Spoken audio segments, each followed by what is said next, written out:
Here's the official welcome to this SPL meets Mastering Academy, showcasing DMC and the relatives, the Hermes and the Gemini. And yeah, let's welcome Sascha Flocken, who made that possible from SPL. Hi, you can see that not only from his name, also from his T-shirt. Gorgeous T-shirt. Yeah, so what's going to happen today? I will run you through a project, but the focus will be a little bit on the proclaimed purpose of the whole journey. So the aim is to show how we use the SPL DMC mastering controller and the other two. So we have kind of a special or simplified setup here of the whole thing, because we do not just do mastering. We, as the name intends, we also do coaching, and for the coaching we need kind of a simplified workflow, so to say. I explain that in a moment when we get to that. But before we get really started, so for those who don't know Farsad, this is the famous Farsad, one of our two coaches, and Tony Jukebox. So you want to say hello? Hello, everybody. Hello, you beautiful people. Nice to see you. Yeah. And one very important thing here, thank you very much to SPL and to Sascha for the big prize which is on stake. So for one of you guys will win a Gemini, which is a gorgeous piece of gear in order to do some elliptic filtering and MSing, so to say. We will show how you can use it on and what kind of different ways you can get use of this gorgeous piece of gear. Yeah.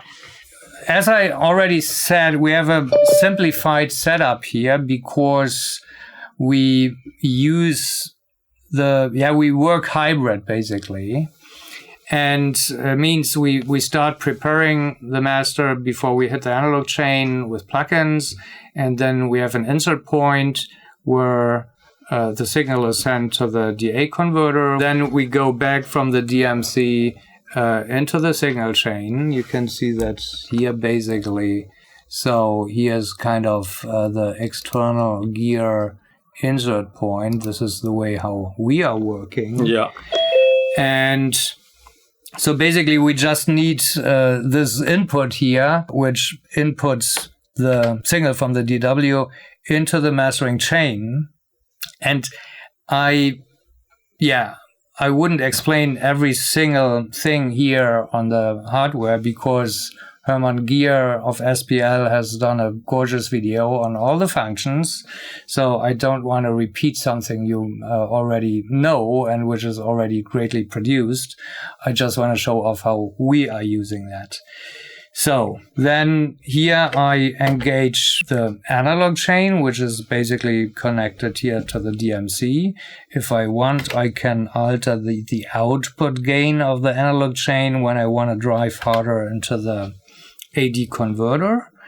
And alternatively, I could also use this for the same purpose, but this is like a little bit like a honeypot thing. Mm-hmm. It's pretty gentle, and you have a stepless possibility to make very fine adjustments, while you can here have fixed adjustments. So when you want to hit the outboard gear a little bit harder. However, so we have one gorgeous thing, and I use it when I compare external hardware, actually. It's like I have combined, you can see that this knob is lighting when I hit this knob here. So this is the insert knob, and this activates the monitoring calibration thing. So in other words, when I have inserted analog gear, which pretty often makes the signal a little bit louder, I could counter control that so that it's automatically turned down a little bit, and I have a good comparison.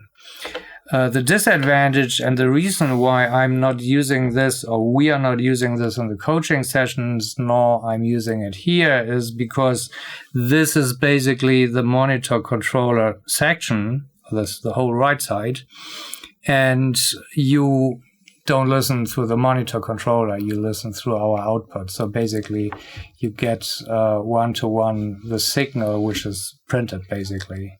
Yeah. So for that reason, I just leave it in the neutral position here. Okay, let's listen a moment here.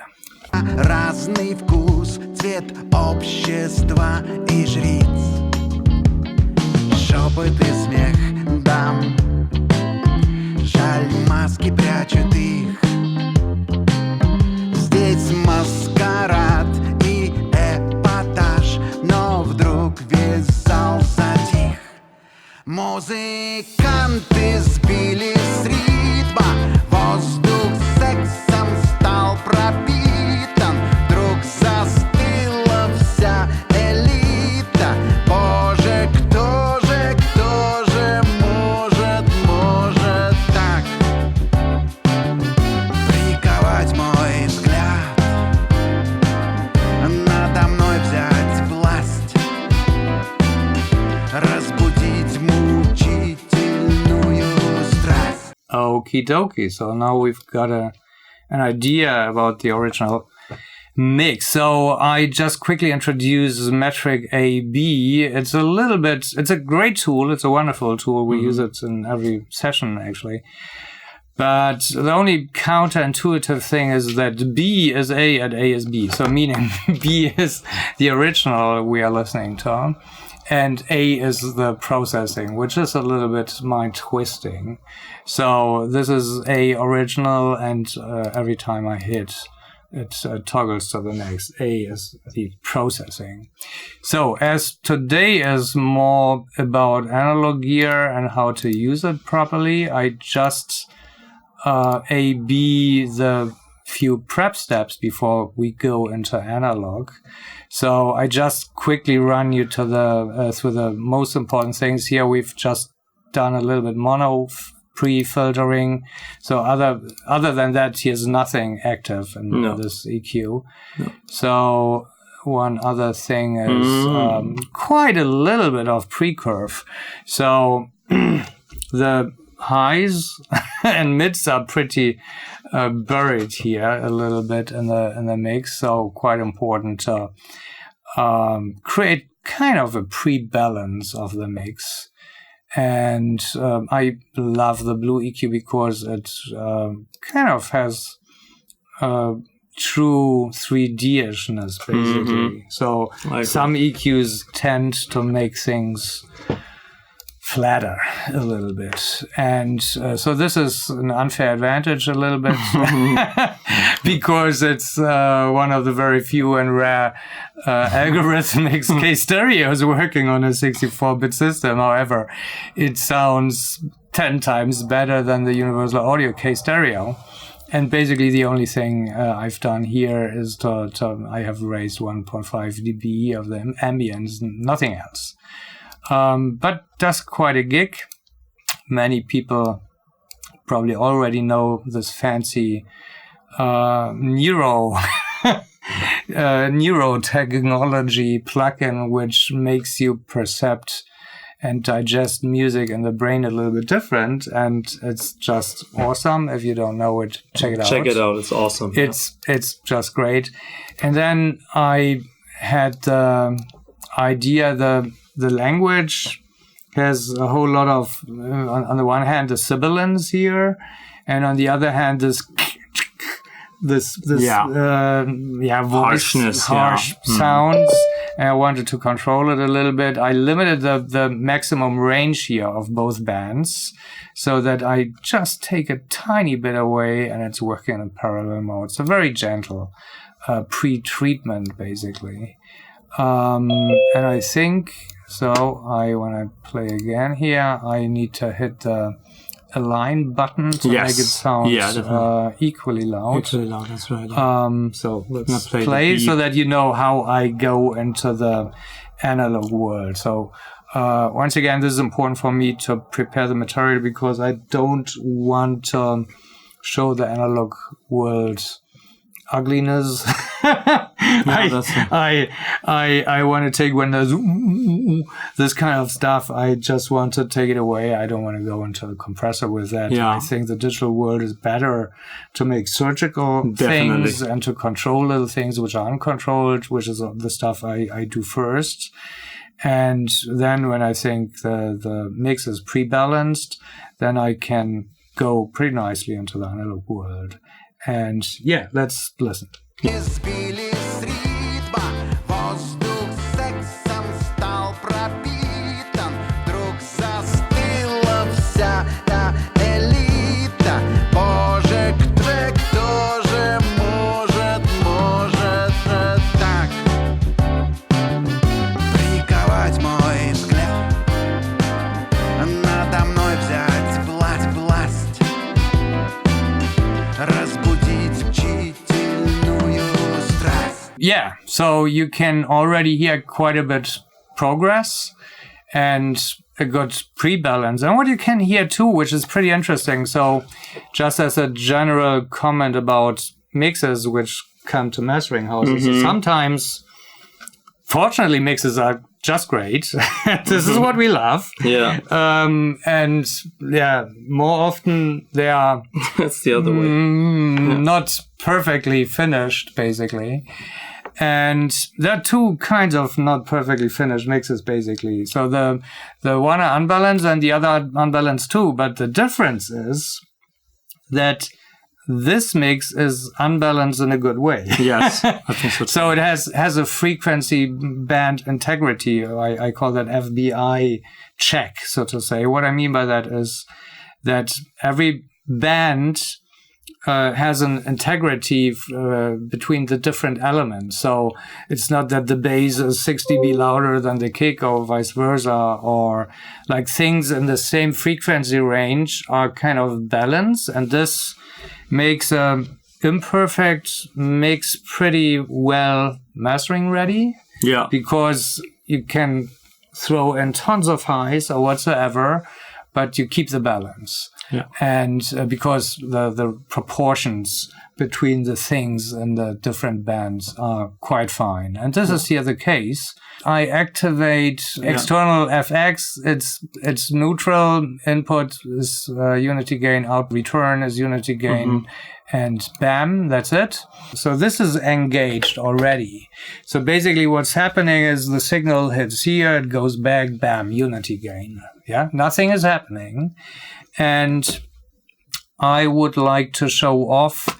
It's a little bit depending on the quality of the mix. So some mixes, it's really like you think, oh my gosh, it's so great. And so just hitting the DMC and on the 120 volt rail kind of electrifies the signal a little bit, makes it more, a little bit more stable. The better the mix, the higher the effect. So this is why I try to make students delivering great mixes. Definitely. Because it's just more fun to master that. Yeah. And it makes more sense because you can make smaller steps to get where you want to get to. So let me just toggle in and you can figure out if you can hear a difference. So we are in A, right? So Yeah, we're listening to our Perfect. master, yeah. let's go. Избили с ритма, воздух секс стал пропитан. Вдруг застыла вся элита. Боже, кто же может так приковать мой взгляд, надо мной. Can you guys hear that it sounds a little bit electrified in a certain sense? Nodding. Now, the next piece in the chain is this gorgeous Hermes. And the Hermes is basically like the inserted here at the insert point. So basically the output of the insert point goes to the input of the Hermes and the output of the Hermes goes back here, right? Pretty simple. We have the possibility to connect 8 different devices here. And so this is what I've done. I first explained the whole thing here. I've done it a little bit different to the school book recommendation by SPL here.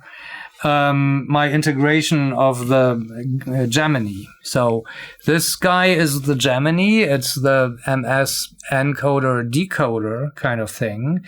And you have basically 2 possibilities to combine that with a Gemini, with a Hermes. The one possibility is you can assign the send, basically the encoding part to one knob and the decoding part to another knob. And then you can put things in between. So basically you have your tool 1, then you have your tool B, and then you have your MS encoding, and then you have the tool 4 in MS encoding. So M left, side right, and here again, and then you would take the MS decoder. But I've done it differently. Because I wanted to have a little bit more choice. So what I've done is I have used the bus A here. The bus A engages the MS encoder and it goes to the input to this Gemini, and the encoding output would go, and now we need to go to the right, baby. Get to the right, baby. Boom. Every setup. Before we had this SPL ensemble of mastering controllers, we used to have the Manley backbone, and we've combined back in the days the Manley backbone with this guy here, so we had it already in the studio, and it's a pretty simple switcher. It's a simpler version as the Hermes, but the nice part here is we have 2 buses. So we have the possibility to connect 6 different pieces of gear, and we have assigned hardware to this 6 things which would make sense to use in MS mode. So when I now hit the bus A button, the signal goes in here, and I can decide which ones of the 6 tools I want to have in the MS chain, right? And then the output of A goes back into the Gemini, and goes back to bus A return. So I've built a loop for 6 other pieces of gear by hitting bus A, going to the Gemini, going to the dangerous liaison, going back to the Gemini, going back to the bus A. And now if I hit bus B, then you can see that this is bus B, and I can decide whether I want to use basically, for example, the massive passive in stereo, regular stereo, or MS, or the masteringengineer in MS or stereo, or I can go and use the Neve 542 in MS or stereo. And the interesting thing is that I can also then use it parallel here. So I can trick around pretty much by combining those 2 things. And all the other things are inserted here directly. So this is the Masterlag MLA4. It's a 3-band analog compressor. This is this stereo compressor, the mastering compressor by Roger Foote. The P4S ME, we can showcase that in a moment when I take hands-on. Then the West Audio Gear, this is the Masterlag HF limiter, and this is the M7 Bricaste Reverb. And the gorgeous thing you are going to see in a moment is that I can assign any of them. Let's say, for example, it's gorgeous to make it here for the MLA4. It's my, I can activate this parallel path here. And I can just toggle here one up, and the little dot here would tell me that I can dial in this 3-band compressor and use it, or I can activate the reverb activate this guy, and would toggle it here to, hey, here. Yeah. And then I could throw some reverb in here, which is, I mean, sometimes look people pretty weird when I say I use reverb in mastering. Yes, I use reverb in mastering. Definitely, me too. And it's great. If it's necessary.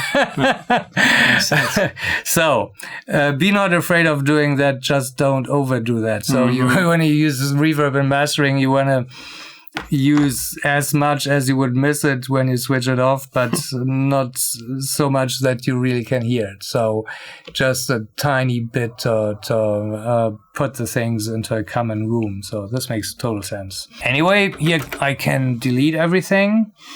And now I go basically step by step. So we have activated the insert.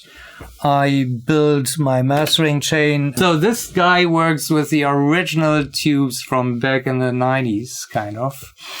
And it still sounds wonderful. So I can just give you an idea about what it does by toggling it on and off here. So we start with off and play. Ты сбили с ритма, воздух сексом стал пропитан, вдруг застыла вся элита. Боже, кто же может так? Can you hear that, guys? So listen to the bass, listen how the midfield cleans up a little bit, and we get a little bit of sparkle in. So once again, it's just great. I mean, I agree. Ты сбили с ритма, воздух сексом стал пропитан, вдруг застыла вся элита. Боже, кто же может? yeah, just builds in some life, right? Movement, it's just great. So important about this is you can make the order. Yeah, that's what I wanted to say. However you want. Yeah. So now I have first the tube vitalizer, then the HF limiter, and then the 3-band compressor, which makes no sense. But I have assigned it in a way that it would work like 1, 2, 3, 4, 5, like in the right order. But if I want to play around and try something else, I can do that. So it's not a big deal. I can do that at any time. And that's a good thing about that if you compare it to others. Here I get to the bass A, which is here my MS bass. And I do a little thing. Everything is unity gain, right? Bam. 0.5 dB at 31 hertz. And let's hear what it does. Yeah, definitely. Сбили с ритма, воздух сексом стал пропитан, вдруг застыла вся элита. Боже, кто же может так? It's a little bit unfair because I must tell you something. I have cheated a little bit. Here's the mid section, here's the side section. So these trims are not engaged basically, but this is the elliptic filter. The elliptic filter basically makes the bass mono, and it's set to 100 something, 110-ish. Yeah. And this tightens up the bass a little bit, and the whole thing can stand a little bit of width. So it's a great idea to open the width here by pulling it up. I have switched off the master leg here on the Dangerous, so that we just can hear the difference of the Gemini on-off, right? Сбили с ритма, воздух сексом стал пропитан, вдруг застыла вся элита. Боже, кто же может так? Приковать мой взгляд, надо мной взять власть.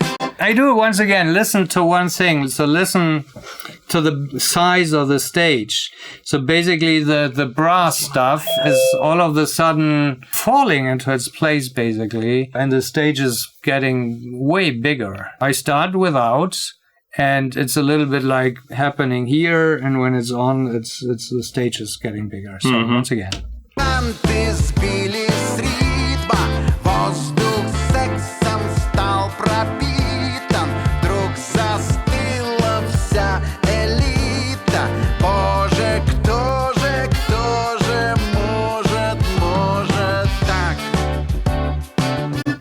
Okay, now to be fair, can you see that? It's off, it's on. I start with off. Приковать мой взгляд,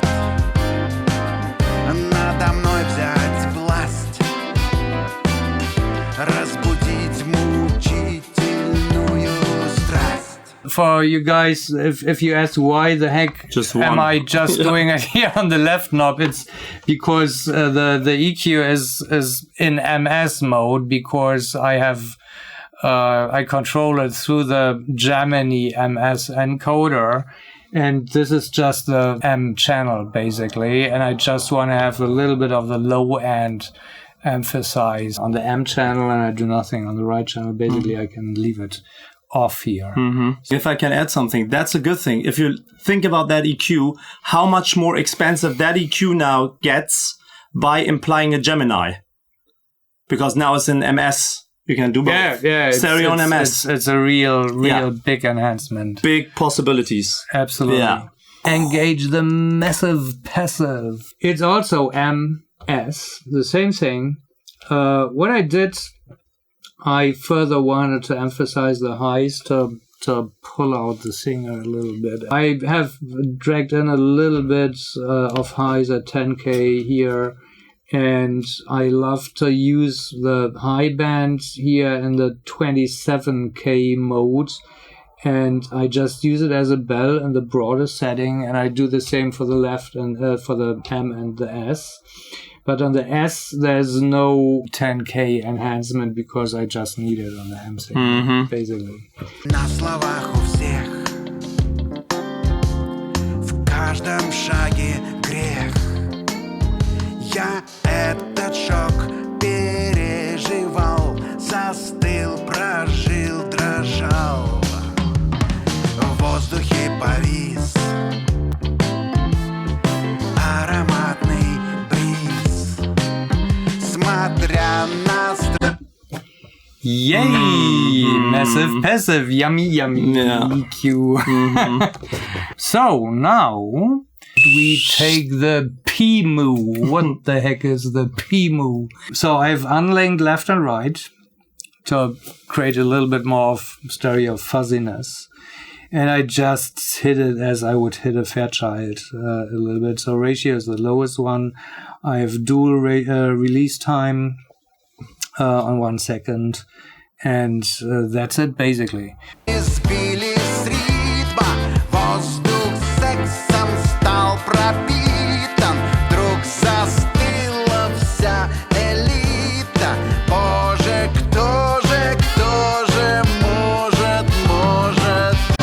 It's a little bit an unfair comparison because everybody knows these days, hopefully, that louder is better. At least seems so. But I can't find any output trim here. So now in real life, when I'm working, I would use this knob here to counteract. And I would listen with and without, for example. So that I can compare it with the same volume. Or alternatively, when I just want to distinctively compare the pure move. So now on, I would have the gain reduction in my listening path. And when I bypass it with my left hand, or probably with this, I could make that together. And now I would hear it at the same level, right? I need to fine-tune that a little bit. But with a little bit of experience, it's pretty easy to fine-tune that. It does a little bit magic, creates a little bit bigger stage and depth and unity and body and everything, basically. Yeah. Now we use the MLA4. So what I'm doing here is I want to control the stuff. Mastering is for control freaks. I have for mastering scenarios, quite a heavy compression here in the lows, ratio 2 in the mids. And then, oops, I have an expanding in the highs. And I send the low to the low sidechain to the highs. So it's compressing and expanding at the same time. I want to have a little bit more excitement in the highs. And I overdo the whole thing a little bit. And then I counteract by using it in parallel mode. This is bypass. This is on. Так, приковать мой взгляд, надо мной взять власть, разбудить мучительную страсть. Can you hear? This is straightforward, but it's even nice like that. It gives it a really the drummer like a Red Bull for the drummer, please, and that kind of stuff. Massive. It's massive, but it's probably the customer would hate me for that. And he would. For that reason, I would engage parallel and mitigate the whole thing a little bit. So here I can control how much I want to have, and if I want, I can level compensate a little bit, but I don't. So now it's the same effect, but it's just a little bit more decent by using it in parallel mode. So. На словах у всех, в каждом шаге грех.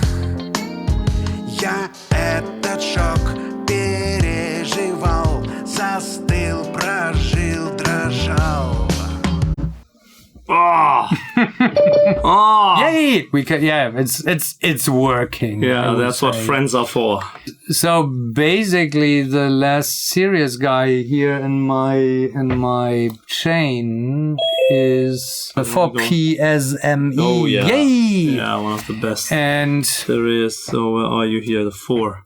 So basically, it takes me 30 seconds to adjust it? Yeah, or the 10? most. The most. Yeah, the most. Usually it's just working. Yeah. It's just great. So I'm in auto mode, attack release, and it's in 95% of the situations great. The ratio lives at 1.25 to 1. Yeah. Not such a big deal, and low cut on the sidechain is at 80. В воздухе повис ароматный бриз. Смотря на стройный силуэт, исчез иммунитет. Легкой поступью пантеры вышла в зал из-за портьеры, словно символ адюльтера. Боже, кто же может так? У всех один вопрос. Yeah. So it creates a certain compactness, basically, in addition, and controls, gives the bass a little bit extra mojo and control, which is great. When I hit the M7 button, which is basically the reverb here, when we go to the reverb, we first go to Neve EQ, so that we can probably create a bandpass filter or something. In this case, I have engaged a low-cut filter, a 6 dB per octave at 300 hertz, so that I don't blur the too much of the bass into the reverb. Seriously, I wouldn't use reverb on that track. Because there's enough reverb living on that. This, just to point it out, is just for the sake of demonstrating it. I just show you how it works, and then I put it away, because too much is too much. Here, parallel to, then I need to engage that and toggle to 6. H, yes. And I play it and I drag it up full throttle. And just to show you how the flavor of the reverb is and figuring out if the reverb fits. Let's see. Или с ритма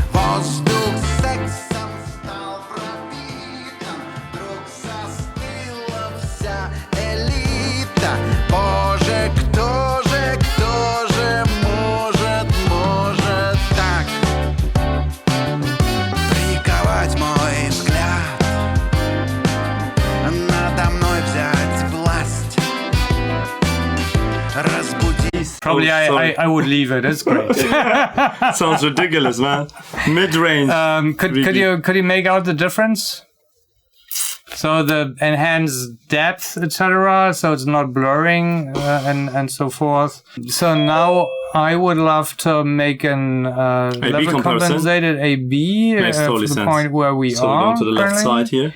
Boom. Yeah, we can. We have a little fancy after EQ dynamic kind of thing, just to reduce. We have enhanced a whole lot of highs, so we need to control of there are a few tiny ugly frequencies. However.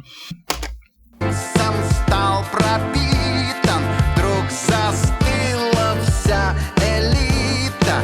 Боже, кто же может так приковать мой взгляд, надо мной взять власть, разбудить мучительную страсть. Yeah, probably a little bit too. Yeah, it's a little bit too much though. But Let's you back get up the a point. little bit.